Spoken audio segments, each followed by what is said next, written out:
Hi, I'm Andy LeGrand. Welcome to our program.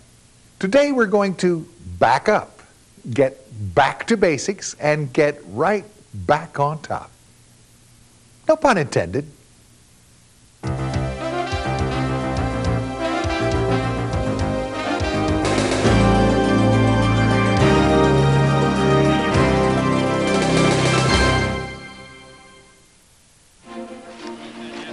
The human body is an amazing device, capable of so much.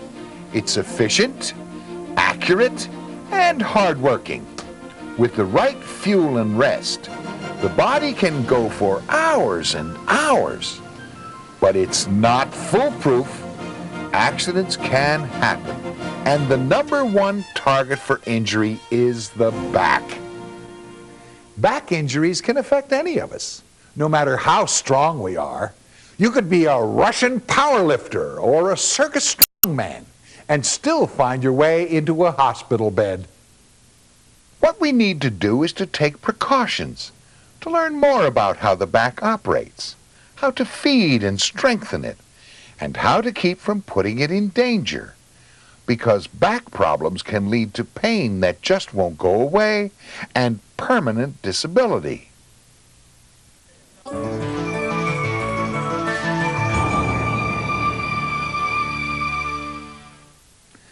So what makes up the back itself?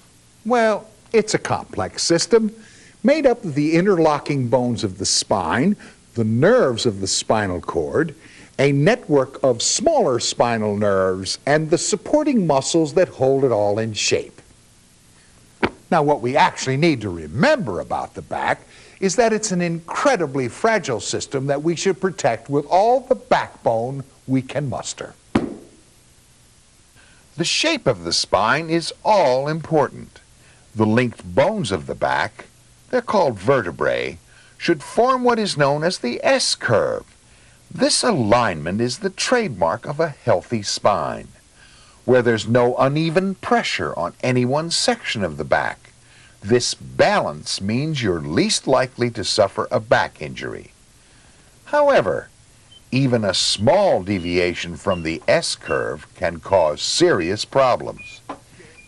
As the day goes on, the bones of your back can be pulled or prodded out of alignment, just enough to make you susceptible to injury. Diseases like arthritis and cancer and many infections can also weaken the structure of the back.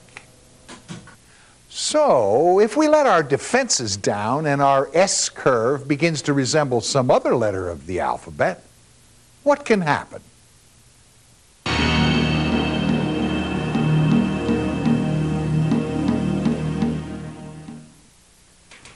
A lot can happen. With your spine in a weakened condition, even normal levels of work can cause back strain and fatigue. So can bending or lifting the wrong way, or suddenly twisting the back.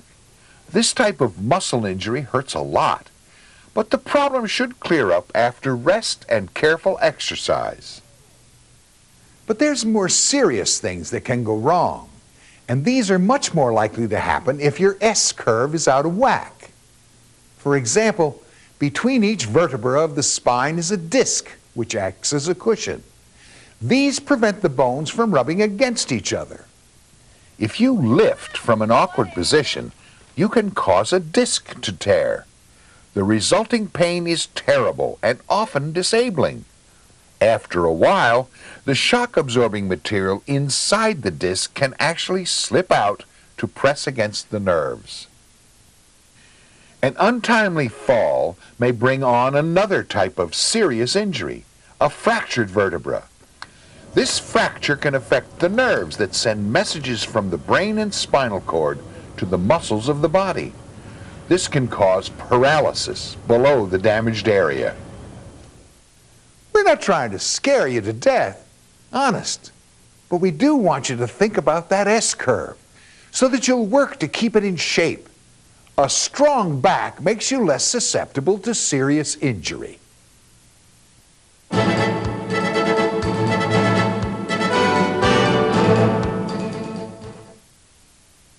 There are many ways that your S-curve can get out of alignment. The most basic is poor posture.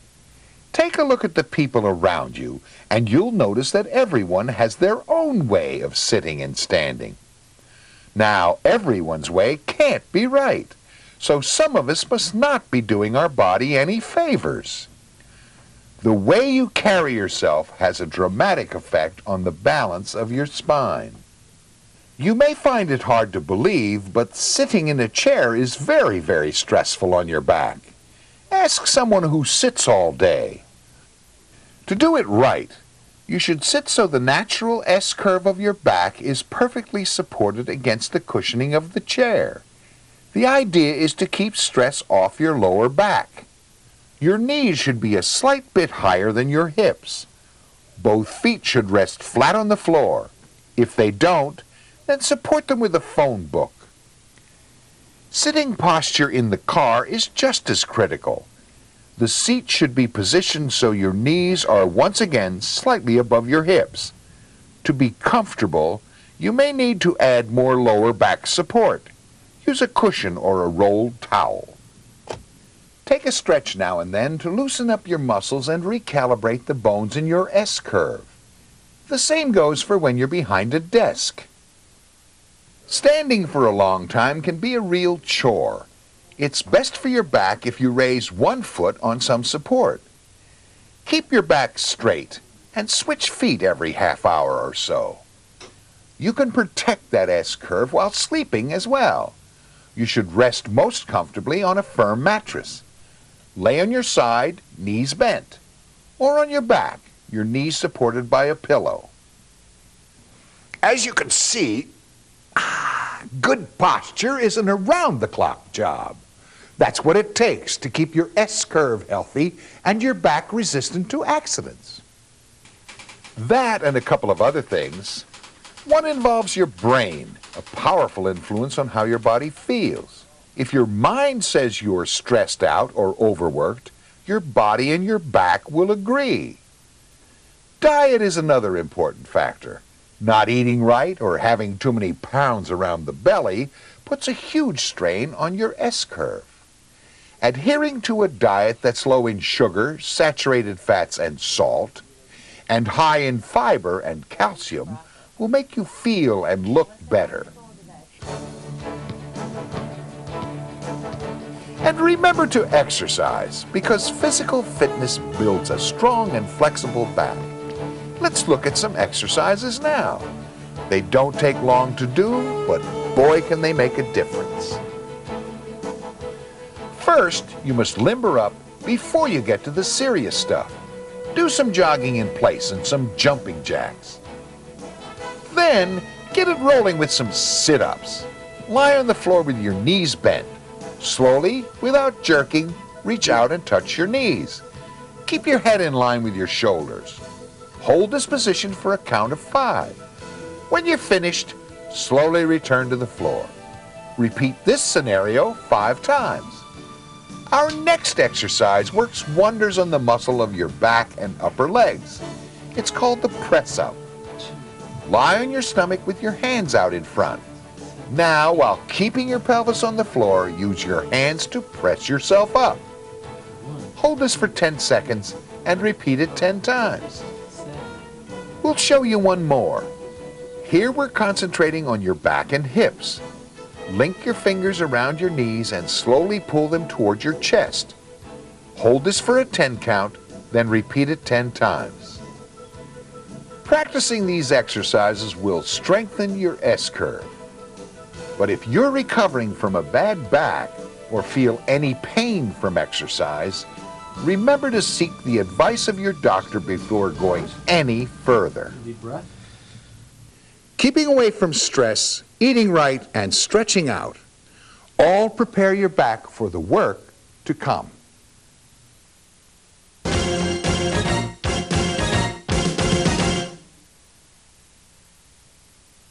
Most of those serious back injuries we talked about earlier, those slip discs and fractures, are caused by mistakes in lifting. Spending some time learning the right ways to lift can keep you from finding out just how painful these injuries really are. Here's where to start. Think before you lift. Take your time, look the job over. Figure out where to hold on to the object, and make sure there's an open path to where you're going. Then, move in tight, your feet at shoulder's width.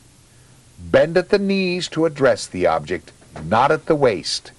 Keep your back as straight as possible and slowly straighten your legs to lift. Now, bring your back fully upright.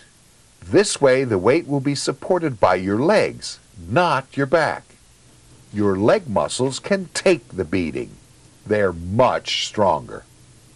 Always keep a secure grip on the object so it won't slip. If it starts to fall, let it go. Otherwise, you may wrench your back. While moving the object, you should turn corners with your feet.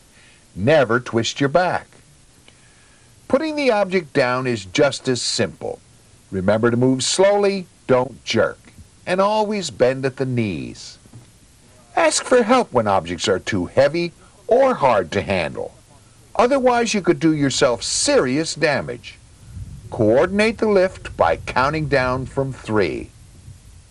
Now, if you're supposed to wear personal protective equipment for lifting, like a back support belt, for instance, then wear it, because they do take some of the strain off.